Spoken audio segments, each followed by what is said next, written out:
Right. Sorry about the little Facebook mishap. It didn't like the browser I was on for some reason. Good morning, everybody, and Happy New Year. This is Smart with Your Money Live. I am Chase Peckham. I am the Director of Community Outreach and Education at the San Diego Financial Literacy Center, the education arm of DebtWave Credit Counseling. And happy 2022. I hope everybody had a nice new year. I know it's kind of we're in a weird little time again, thinking that we're getting close to getting out of a pandemic and then we get a surge. It's a little weird for everybody, especially here in California, where there's just mask mandates again, where sometimes it just feels like we're going forward, then we're going backward, we're going forward, we're going backward, but we're going to just try to forget about that all right now. My cohort, typically, Felipe Arevalo, is actually doing another presentation live right now. So today it's just me. So today we're going to talk about investment terms, and these are just terms. So today I am not going to give advice. I am not going to tell you where you should put your money, but we are going to talk about the terms that can be confusing. So that is something where we are going to make sure that we get that all figured out today. Can everybody see the asset allocation, cash, bonds, and stocks? Is that what everybody is seeing? All right. Yeah. I love that. Thank you very much. Okay. So the first term that we're going to talk about today is asset allocation. What are assets?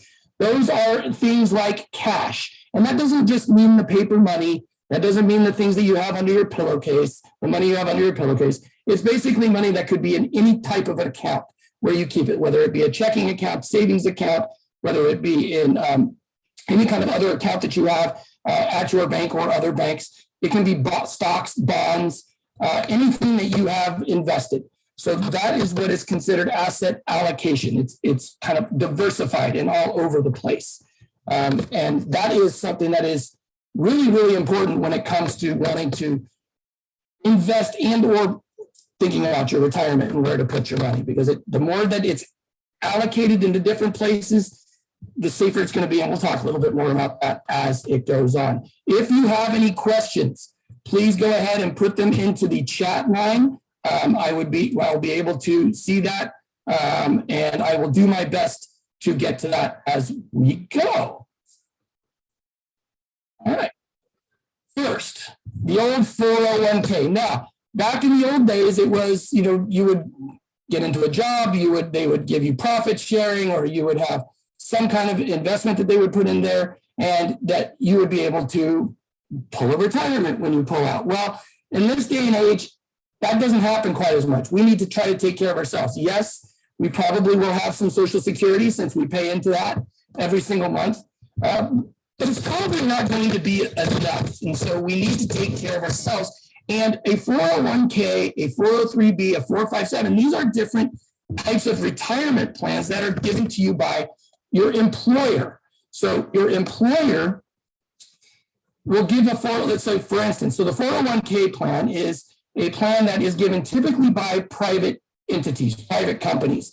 And this can be something that they buy into a certain 401k plan, whether it be with a specific bank or investment firm, whatever it might be. And you put your money into that at a certain percentage out of your check every month, pre-tax, and that company can then match up to a certain percent, so they can give you basically free money.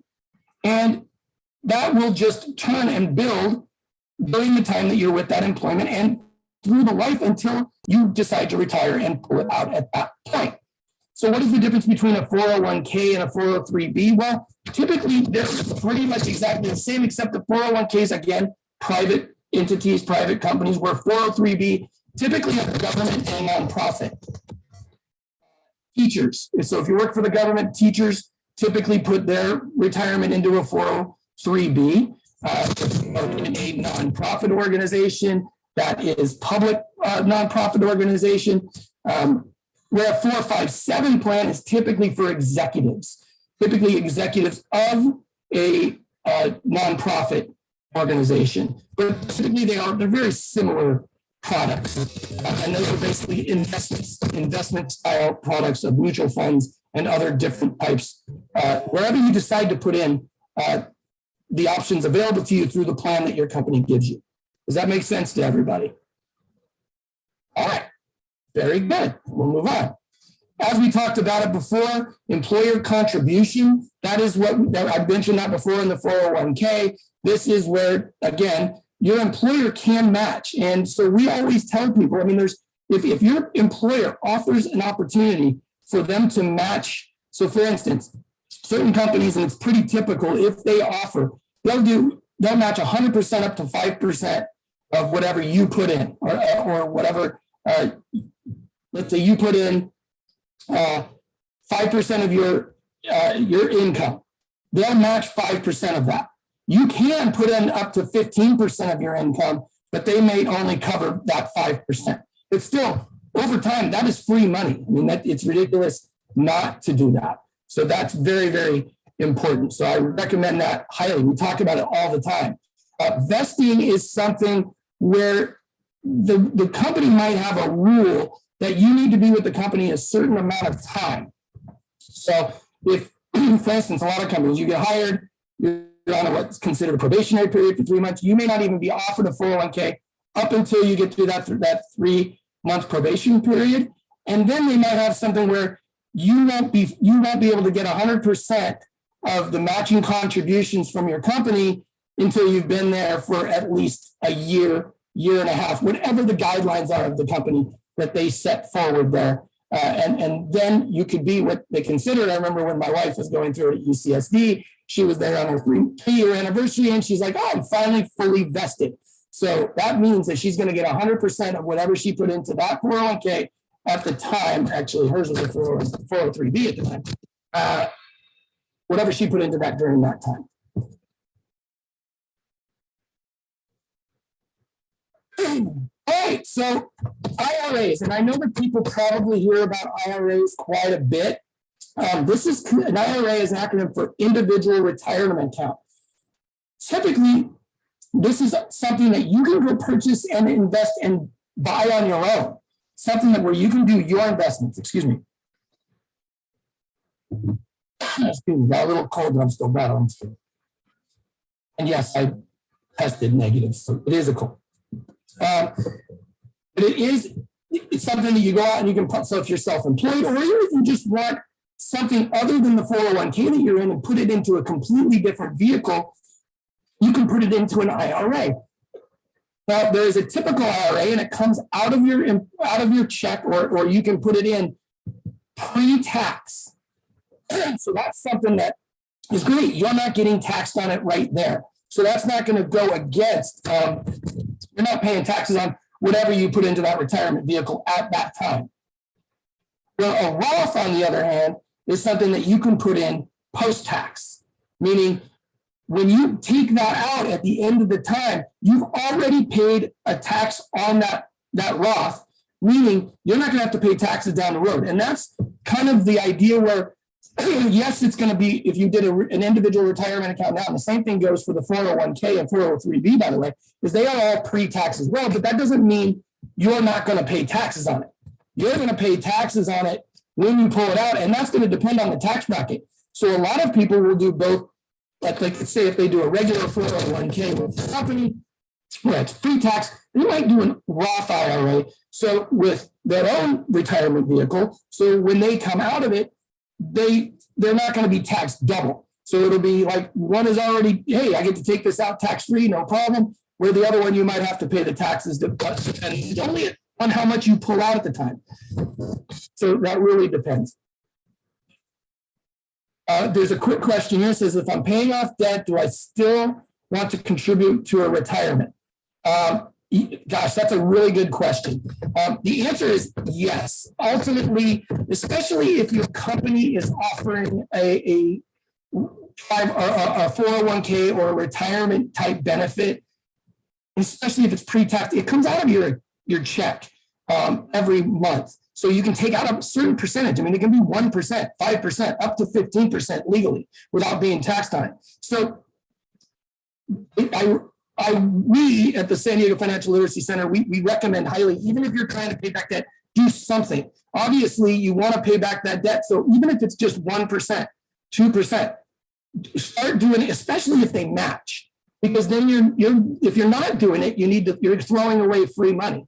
So why not put that in and then try to do both, try to build it. Then once you pay off your debt, then you can add more of a percentage to your retirement. Every year, open up a different IRA, look at different types of stocks and bonds and that kind of thing, and work with a financial planner to do that. That's a great question. There is another question too. If I'm paying off debt, is it okay to invest in an IRA instead of a 401k? That's a great question. Yes, you can. But again, with an IRA, that's an individual retirement account. So you're not getting matching from anywhere else. So the benefit of the 401k and the employer and them giving you that free money, so to speak, and that matching really helps because it's doubling whatever you're putting in, where an IRA is going to be just yours. Now, would I say if you have your own business and you want to, yes, I mean, it's always good to try to put away something, but ultimately you want to get rid of that especially credit card debt and that kind of debt. You really want to try to pay that down. Things like a house, things like a car, those are things that especially a house that depreciates in value typically, but that's something that's not going to change. I wouldn't worry about paying that off quite as fast versus not putting into a retirement for yourself. Great questions. Mutual funds. So what is this? Now, it's really funny that this has got a little basket because our top CFP, Paul Lim, at the San Diego Financial Literacy Center, he loves to explain mutual funds as like a basket of money. And is it funny how we have that basket there? It means it must be pretty universal. But it's basically the mutual fund it's a pile of money that is an account that comes out in various formats for tax advantage. It's retirement savings. And so it can be, a mutual fund might be a group of different types of investments. It could be bonds, it could be stocks, it could be like a very volatile stock versus a very simple stock. So it's diversifies across that field, and it invests with a group of people all into this amount of money, and it builds that mutual fund. And eventually that's something that you're investing in. You're investing in it with a group of others as well. Pretty universal. A lot of 401ks, most 401ks and those types of things use mutual funds as their investment drives, even though there are others that you can choose from. But you can do a mutual fund. It's typically bought as a package deal. Like that's the mutual fund that you want to buy. So these mutual funds will all have individual names. But with the 401k, I don't want to get that confused. It's not just a mutual fund. You can go in and diversify and pick each of the individual things for a 401k that you want to purchase. The mutual fund, it's done for you. And typically, you have somebody that will be handling that for you. So there are fees to that, which we will talk about in a second. Index funds, very similar to a mutual fund. Typically, this is more inexpensive because you're basically doing the studying. And the index fund is a fund that is on like the S&P, different indexes that are tickers, so to speak, that you follow on over the stock market. And these funds that you can buy are like a mutual fund, except that they're typically way more, they're less expensive.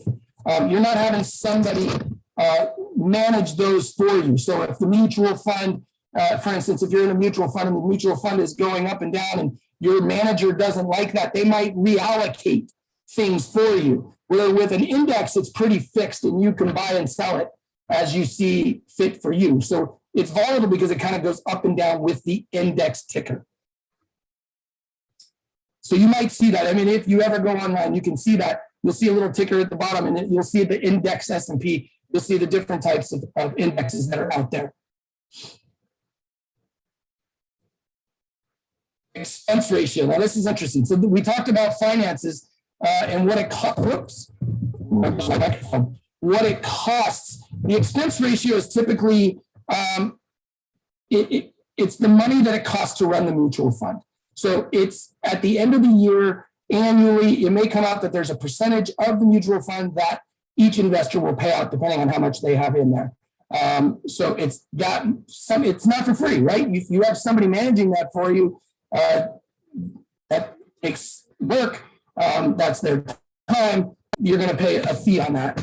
And typically it's not too much, but it just depends on how much you're invested and what your agreement is with the organization that you have. And that's why it's important when you're looking at and usually businesses will do this when they're shopping around for 401k plans and those kinds of things, on the affordability of whoever's managing the plan, IRAs, that kind of thing. If you have a certified financial planner that helps you with that, it's going to really depend on what that is. But that expense ratio is based on typically what you have invested into that and the performance of it as well.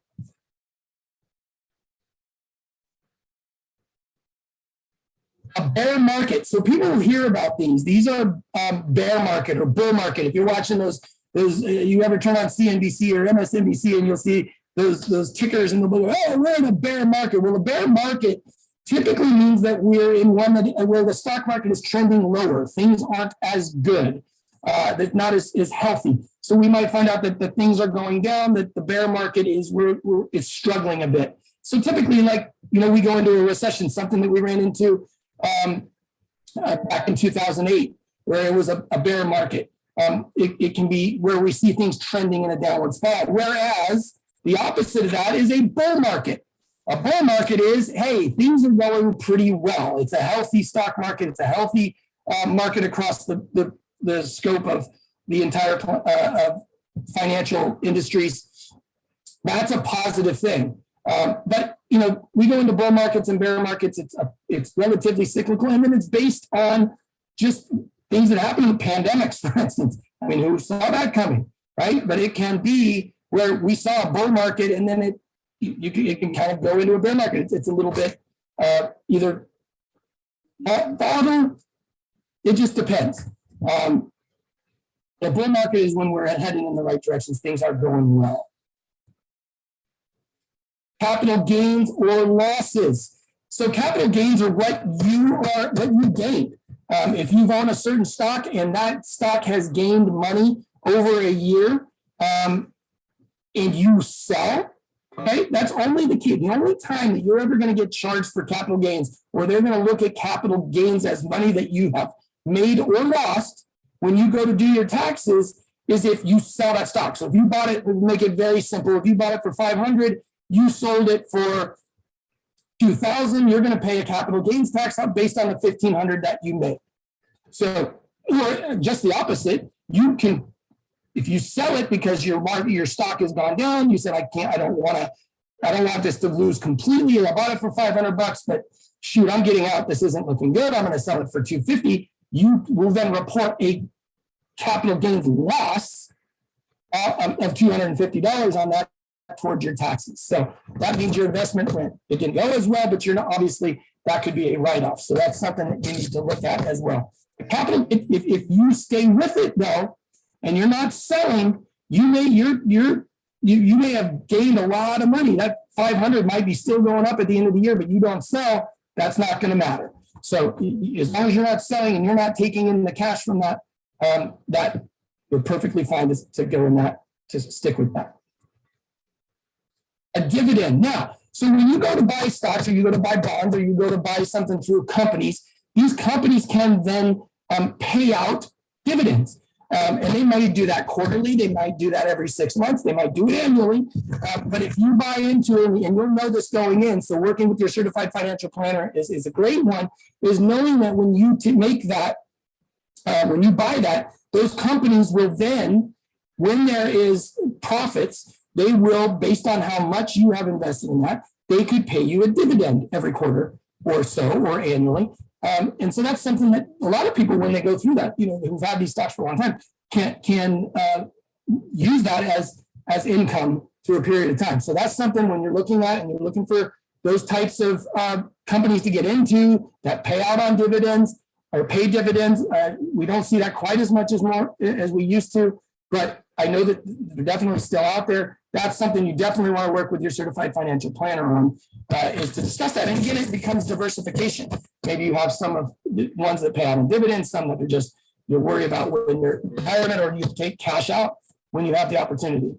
But that, again, 401ks versus buying a stock by yourself, where you can buy and sell it anytime you want, where versus a 401k, 403b, those retirement funds, those have retirement dates. So if you do take them out prior to age 65 or whatever the retirement date is on that account, you could pay a penalty on that. Volatility, that's something that we hear about all the time. Look, we talk about diversification again, and that's something that is because depending on where you are in your life, you might have a stock that could go way up, like for instance, crypto right now, right? Crypto is incredibly volatile. You could go buy it for $2, and next thing you know, it's worth 100, but then it could be gone again in the next. So you really have to pay attention on what's going on. That's why when people are investing, the older you get, the less typically dividend, when they got everything divided, they're going to get into less volatile stocks because you want to make sure that you feel a little bit more comfortable with where your money's at when you get closer to retirement. Where if you're younger, you have an opportunity to gain a lot more, but you've also got time to catch up if it loses. So a lot of times, even at my age, and by the way, I'm going to be 50 in, 10 days. So even though I'm inching closer to retirement, I still like mine a little bit.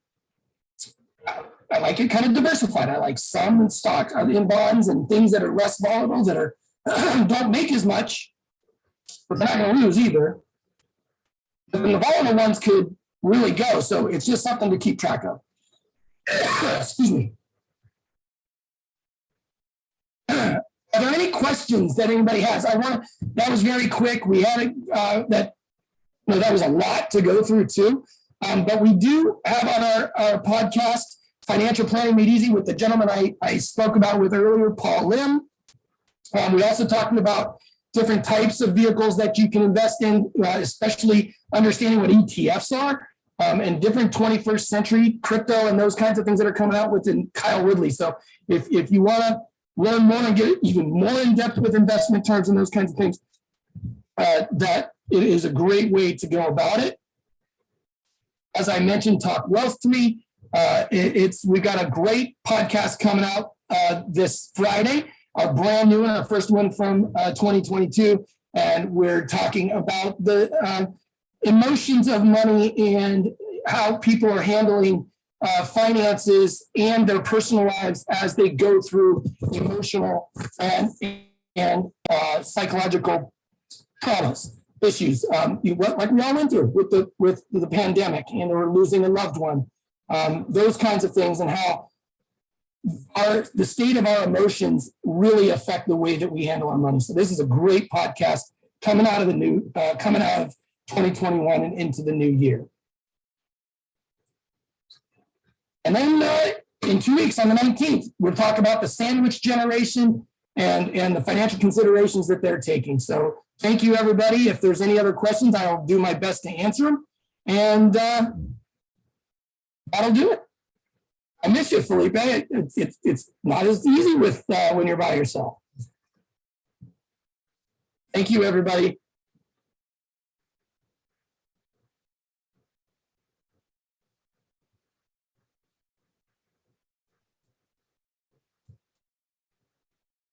Hey, Chase. Hey.